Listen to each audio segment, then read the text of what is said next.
ka-legit Daver Cards, narito na ang ilan sa mga maiinit na updates na pinag-uusapan ngayon sa social media kung saan spotted nga itong si Mayor Jose Manalo sa APT Studio. Ano kaya ang dahilan? Ang lahat ng yan. But before that, if you haven't subscribed yet to my YouTube channel, please don't forget to like, share, and subscribe at hit mo na rin ang notification bell for more showbiz updates.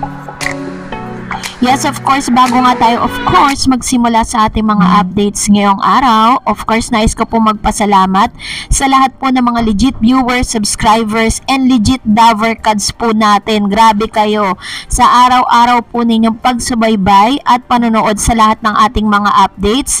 Maraming salamat po. As well as, syempre, pasasalamatan ko din po ang lahat po ng mga legit Daver Cards natin na laging tumututok, kasama nyo po ako sa panonood ng EAT araw-araw. Yan, so ramdam na ramdam ko po yung inyong talaga namang pagsuporta para po sa TVJ. Maraming salamat po maging sa pagtitiwala dito po sa ating channel. And ngayon, let's go back to our proper topic for today's video, kung saan matapos nga na mag-exit ito pong TVJ sa kanlungan ng Tape Incorporated, maging ng dito po sa silungan ng GMA7, ay kasabay nga nito na talagang lahat na lang nahaluan na ng intriga, 'di ba? Pero ang maganda lang sa TVJ, kaya nilang dalhin at hindi nila dinadala yung kanilang bigatin sa show. So kasabay nga nito, syempre, very unusual nga naman na makita mo ang isa sa pinakasikat na mayor, dito po sa buong pangkalawakan, na makita natin siya sa APT.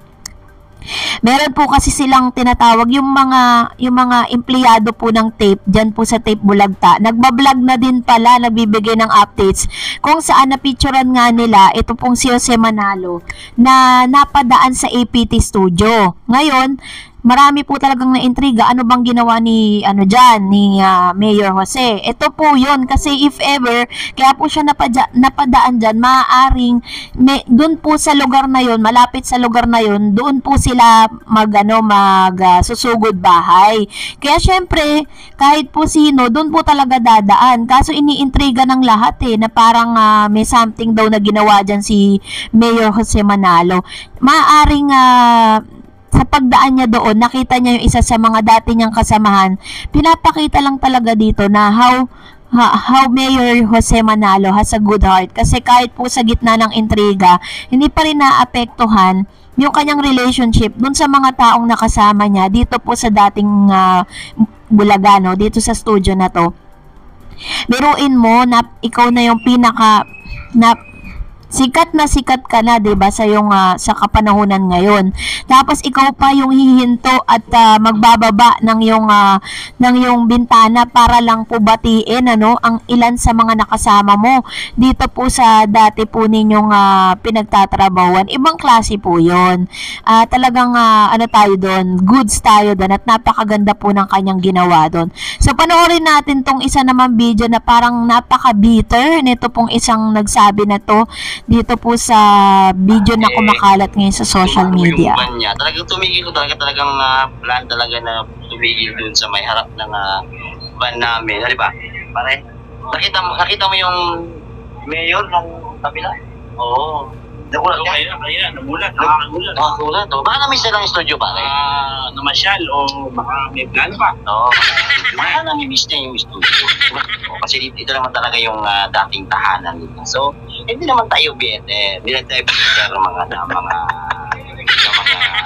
Esconians at Kapuso at mga Gidlenians. Hindi tayo mga bitter. Welcome sila dito pumunta duman. Hindi na nangyayari sa araw na ito. Oo. So, ayun, nakita nyo, ilagay ko sa video ko mamaya-maya, konting clips lang yun napadaan lang kasi, nagbibideo, sabi nga niya, welcome, nagre-ready daw ng Team Gedli. So, ayan. So, mga kaibigan, maganda to, hindi mo sabi, baka balang araw, itong mga initan, ang init ng sitwasyon, maghihilom na. Dito ko kami kanina, nagre-ready ng team. So dito po dumaan yung van, ayan, mismo. At biglang tumigil yung van ni Mayor kasi Habang pinapanood ko po yung video clip na yan, hindi ko maiwasan na mag-react kasi parang hindi ko lang nagustuhan yung sinabi nung isang kausap nitong vlogger na Eds TV, parang Eds yata yung pangalan niya, ewan ko. Eds Exclusive, parang ganon. Na sinabi po dyan na, sinabi niya na baka may balak baka may balak, sabi nila. So parang hello, the nerve. Parang sinasabi nila na na pinagsisiksikan pa ni Jose Manalo yung sarili niya dito, no? Kung tutuusin, napakaganda na po ng kalagayan nila doon. Na at the same time, may sinabi pa itong vlogger na sinabi niya na hindi naman daw sila better, no? Imbis na bitter, naging hindi naman sila better, sabi niya. Kaya naman talagang maiinis ka din. Ibig sabihin lang nun, yung mga naririnig po nilang mga kwentuhan doon po sa studio, maaaring yun yung naa-adapt nila. At kahit hindi sila nagsasalita sa social media itong tape bulagta, pero alam natin doon sa mga kasama nila, may mga ganong saloobin. Although, sabihin na natin, let's give them the benefit of the doubt na hindi naman talaga nila control yung pwedeng sabihin ng ilan sa mga empleyado nila doon. Pero, sana mag-focus na lang sila dun sa kanilang ginagawa. Talayaan natin ang TVJ ang humarap doon, no. Ang parang napaka big deal naman sa inyo na dumaan dun si Jose. Bakit? Kung doon talaga yung direction ng pagdaan niya, hindi naman pag-aari ng tape bulagta yung lugar na yun para hindi dumaan si Jose. Tapos itong mga empleyado ng tape, kung ano-ano pang pinagsasabi sa video nila, nakakala mo nakakatuwa sila. Ay nako, nakaka-high blood. Ayoko na nga magsalita. Nakakainis lang kasi parang hello, sino ba kayo? At napakaganda na nga ng gesture na ginawa ni Jose, 'di ba? Parang sikat na si Jose, hello, may pangalan na po yan sa industriya. At siya pa mismo ang hininto niya pa yung van niya para lang po batiin yung ilan sa mga empleyadong nakasama niya noon, no? So, doon lang pa lang dapat po talaga pasalamatan na nila yun. Napakaganda ng attitude ni Jose. At makikita ninyo, 'di ba? Sabi po ni Manay Christy Permin sa interview niya na may nangyayari na palang ganun sa loob po ng tape dito po sa studio nila dati. Doon po sa dati nilang noon time show. Never pong nagsalita ito pong si Jose Manalo kay Christy Permin, kahit sabihin na natin na sabi nga ni Christy, Sir Proclaim na talagang close daw sila nitong si Jose at lahat nakakausap niya at lagi nanonood sa kanya si Jose Manalo. Pero never po magsasalita yan in public. Not unless natanungin mo siya, doon pa lang siya magsasalita. Pero never po magbibigay ng kanyang statement yan. And para sa akin, good vibes po yung ginawa ni Jose. Kasi parang he was not burning the bridge, no? Doon po sa mga nakatrabaho niya doon.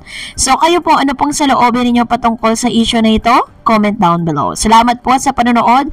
Huwag niyo pong kalimutan mag-like, mag-share, at mag-subscribe sa ating pong YouTube channel. And please also follow me on my Facebook page. God bless everyone!